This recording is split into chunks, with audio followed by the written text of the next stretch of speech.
Okay friends, to get started we need to come to our passenger side front of our hood compartment and relieve our negative battery terminal.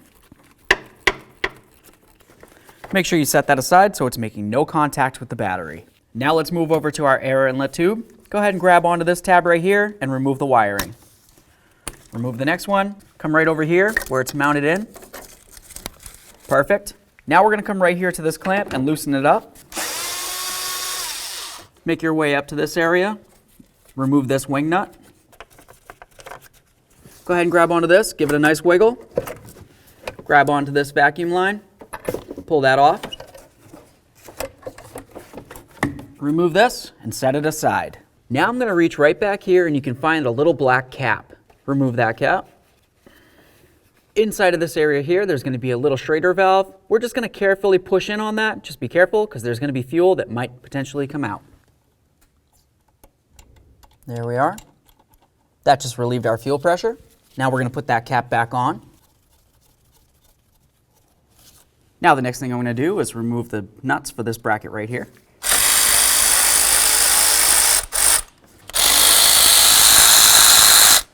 Grab the bracket, slide it off of here. Now let's remove the 3 bolts that hold this bracket. You've got one here, a nut down there, and then one over there. Now we're going to come underneath this clip right here and release it. Grab the bracket. Perfect. Now the next thing I would want to do is remove these 2 lines right here, but as you can tell on our particular model, somebody went ahead and fabricated something so the line can't come off of this.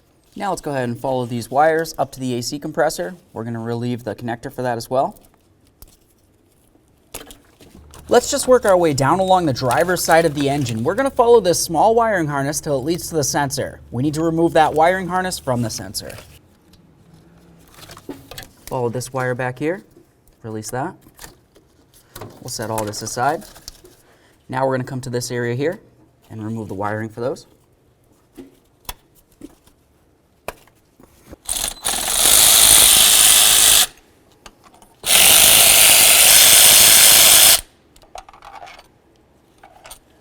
These are both the same size. Now we can grab onto our throttle. Wow, look at the back side of this thing. This needs to be taken care of. Now let's just put something over this to cover the hole so nothing can fall inside. Next we're going to move along to the map sensor here. Let's go ahead and release this clip right here. Remove the wiring. Let's go ahead and slide this out of the way. Now you can see this right here. This is a little lock tab. I'm just going to get right in between this area and carefully pry up at the same time, and I should get it to break free. This is just a lock tab for this connector. Now we're going to disconnect the connector. Right along the same area that you removed the lock from, there's a tab. Go ahead and grab onto that tab, pull it away, and then we're just going to carefully lift up on this a little bit. Once you have it starting to come up, I'm going to go ahead and pop this cover off of here, and then right on the other side, on the complete opposite side, we're going to have another tab that's the same thing. Go ahead and pry on that a teeny bit, and then we'll lift this up and out of here. There we are. Now let's move along to removing this area here from our brake booster. Usually you can just kind of grab onto this, give it a nice wiggle, and then remove it. You want to ensure that you didn't damage the gasket in any way. If you did, you're going to of course have to replace that. Now follow this vacuum tube down to where it connects onto the intake. We've got this area right along here. I'm going to continue on with a small pocket screwdriver. Get right in between this area here and just give it like a little pry. I'm going to essentially help this turn clockwise so I can remove it from the intake. Set this aside. Grab onto your coolant hose, slide this out of the way, and now we're going to have a peek at this along here. If you were to follow this line down, you're going to see that it leads to your PCV valve right down here. Just go ahead and carefully grab onto that, give it a nice wiggle, and remove it. You want to inspect this, make sure it's in decent enough condition. Just leave it on there. Now we're going to remove this little line right here.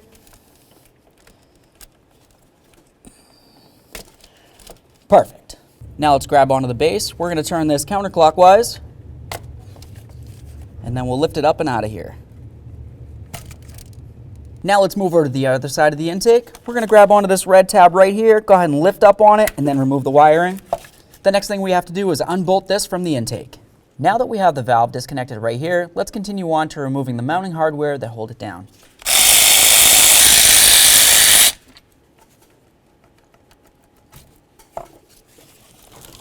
I'll just set that aside.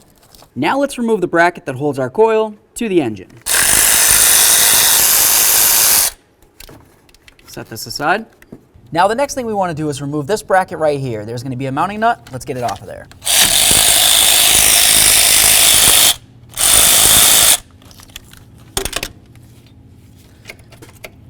We can move this bracket out of the way.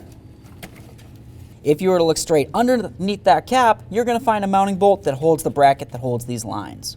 I'm going to remove that bolt. Just going to take this cap out of the way for now.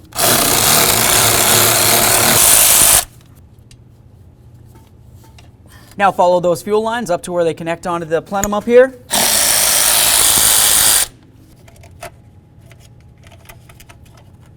Now we're going to carefully lift up on this and this one as well.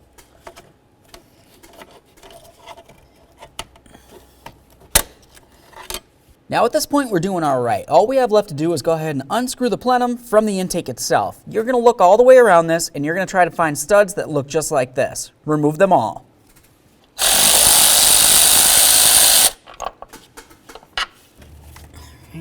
There's our last one. Okay, so we removed all 6 of our small studs like this, and of course the 2 larger studs that were on the front of the throttle body. At this point, we're going to carefully try to lift this up and off of the engine. I'm just going to carefully lift up on this and remove the plenum from the engine. Now with that out of the way, we have a nice clear view of our injector spyder along here. One of the next things we're going to want to do is come down along this area here where it goes into your intake. You're going to find that there's 2 tabs. If you were to go ahead and squeeze on those gently, you can draw this up and out of the intake. Let's do the same to all 6. Now with that unattached, the next thing we want to do is take our small pocket screwdriver. We're going to come right in between the bracket right here and the injector unit itself. Just carefully try to pry away, and then you should be able to lift up on this and lift it up and out. You might need to do both sides.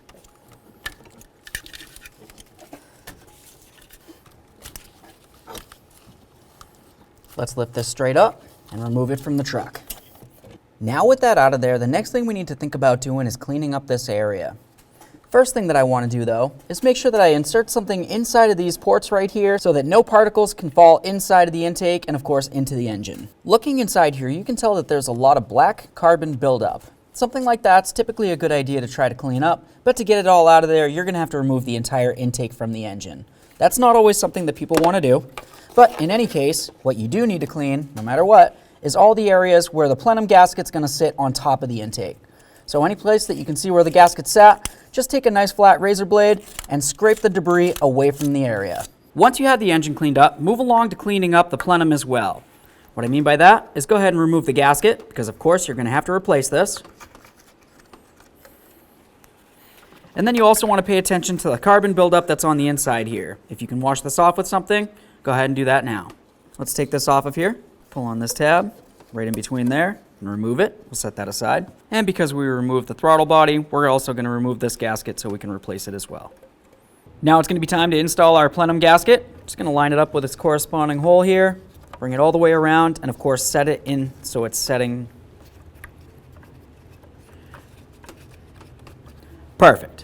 Okay, real quick, I wanted to show you the bracket on your engine. You're going to notice that this moves around quite a bit. It's actually supposed to do that, so don't go ahead and tighten this up. The reason for that is because once we put the spyder injector on here, and then we put our plenum back on, if you tighten this up too much, it's going to make it so it can't move around, and it's probably not going to fit correctly.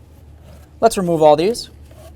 Okay, now it's going to be time to install our brand new spyder injector. If you were to look at this, you're going to see that it has numbers up along here. On the passenger side, it's going to have even numbers, and on the driver's side, it'll have odd numbers. Those numbers that are on it are going to correspond to the cylinders of your engine. If you were to look down inside here, if it was clean enough, you'd be able to see that there's a 6 on the far rear of the passenger side, a 4, and then a number 2. Over here, you're of course going to have 1 in the front, 3 in the center, and 5 over there. So go ahead and line these up with where they need to be and install it. These right here you can pretty much just flex around. Obviously you want to be careful not to bend them and break them in any way. Now let's just go ahead and line these up with their corresponding cylinders. All right, so I have this side so it's semi-lined up. Now I'm going to continue on by doing the passenger side.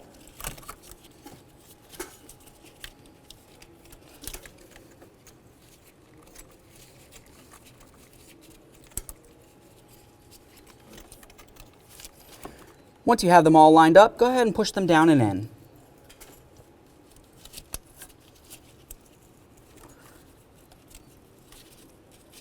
Now we're just going to push them all the way down so we can feel them kind of latch in a little bit. Give them a nice tug just to ensure that they're tight, and do the same to the other side. Now we're just going to carefully push this down, bring it into where it's supposed to be, and then latch it in. There we are. Just double check to make sure it's completely clamped in. You definitely don't want this thing coming loose inside of your engine. Now you can see we have all the injector legs coming underneath the front of the brackets, leading to where they need to go. Let's just use a little bit of engine oil along this gasket here. Now it's going to be time to put our plenum back on. Obviously we're going to need to get under here, and then of course we're going to need to fit it in between the distributor and the spyder itself. Be careful not to knock any debris into your engine, obviously.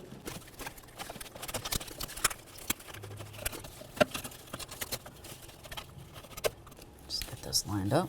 Go ahead and give that a nice push. You want to make sure that the injector is pushed into the plenum itself. It needs to be latched in, or else it's not going to sit up against the intake. Now that we have this semi lined up, let's continue on by putting in our 6 studs that we had removed. I'm just going to start them all in, and then we'll snug them up.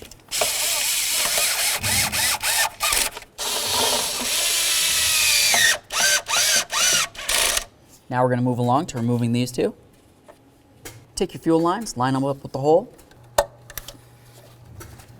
Push them right in there. Once they're bottomed out, continue on by putting on your bracket and the nuts. For the bracket, you want the 2 little pitons facing down.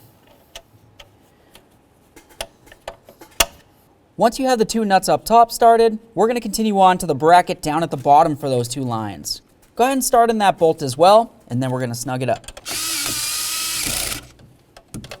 Now let's torque that to 53 inch-pounds. Perfect. Snug these. Torque them to 27 inch-pounds. Line up your throttle body gasket, put it back into the plenum here. Make sure it's completely secure, and now let's grab the throttle body.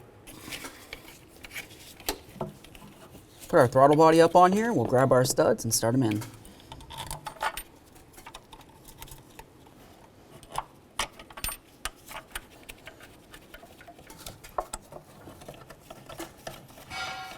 Now with them all started, let's go ahead and snug them up.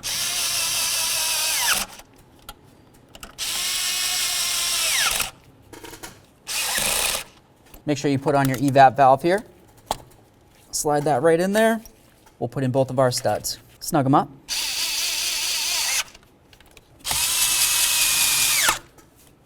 Okay, so now that we have all of our mounting studs holding down our plenum, we're going to continue tightening them. When we tighten them, it's going to be done in 2 sequences. The first time is going to be 44 inch-pounds. We'll torque them all, and then we'll go around for the second time. Start in the center, and then work my way to the ends.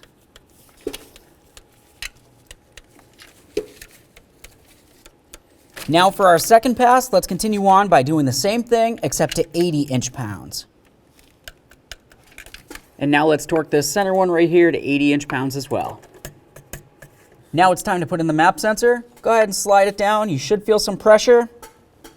Perfect. Now just give it a tug and make sure it's secure. If you removed your cap, go ahead and put that back on. Now let's put this bracket back on. Pay attention to these 2 ears right along here. We want that to sit along that groove. Slide it in, put your nut on there, and snug it up. Let's put back on our PCV tube. I'm just going to line it up with its tabs, push it in, and then give it a turn clockwise. Slide in that PCV, and of course, make sure it's nice and tight. Slide that right on there, make sure it's secure as well. Now let's get our brake booster tube back on here. I'm going to start this into the engine first. Go ahead and slide it into the plenum, and then turn it counterclockwise and lock it in. There we are. I can see it sitting into the groove right down there. Let's come over to the brake booster and connect it in as well. There we are. Give it a nice wiggle just to make sure it's 100% secure. Now let's start connecting these in over here. The one with the red tab is going to go for your evap solenoid over there. Just slide it in, listen for a click, give it a tug. This one under here with the purple connector, we'll slide it into the map sensor. Now we're going to move along to this up here. When you put this in, you want to make sure that you're coming as straight as possible. Don't come at an angle because the pins inside here could potentially bend over, and at that point, you've damaged the unit. Straight down, give it a push, listen for a click, and of course, give it a tug. After that, you want to make sure you lock it in. Now we need to make our way down along the driver's side of the engine. We're going to reconnect in the coolant temp sensor. Nice click and a nice tug. Now let's go ahead and take this wire. We're going to put it right into this area and then latch it in. Okay, so now we still have some more connectors left. The ones with the 4 prongs right here, that's going to go over here to your idle air control valve. This one comes to your throttle position sensor. The one that comes the farthest is going to go down here to your AC compressor. And then this one, of course, goes along the back. Now let's get our coil bracket back on here. We'll start in both of our studs. Okay, now that we have both those started, let's go ahead and snug them up. Now let's start putting these front brackets on. You want to make sure you slide them over both of the studs that are sticking up right there, and then we'll start in our stud here. Once we have the stud started, we'll continue on by starting on both of our nuts. Now let's snug them up. Time for the driver's side bracket. Slide that on there. Start on both of our nuts, and then we'll snug them up. Let's put our wires into the little holders. One right there. We've got one on this side.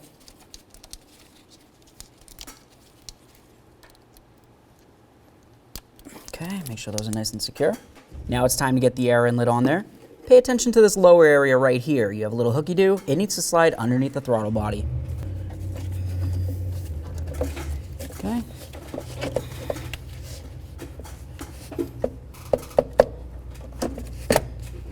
Put on your wing nut. Connect this back in. Grab our wiring, slide it along where it goes. Let's connect these in. Air temp sensor, mass airflow sensor. Give them both a nice tug. Now we're going to connect this in. You want to pay attention to the fact that this has an outer ring and an inner ring. The inner ring needs to, of course, go on the inside aspect of this, and then the outer ring goes along the outside.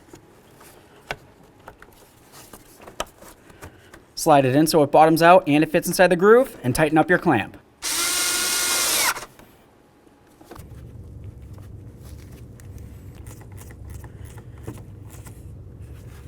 Okay friends, now all you have left to do is go ahead and start up the truck. Make sure you don't have a misfire.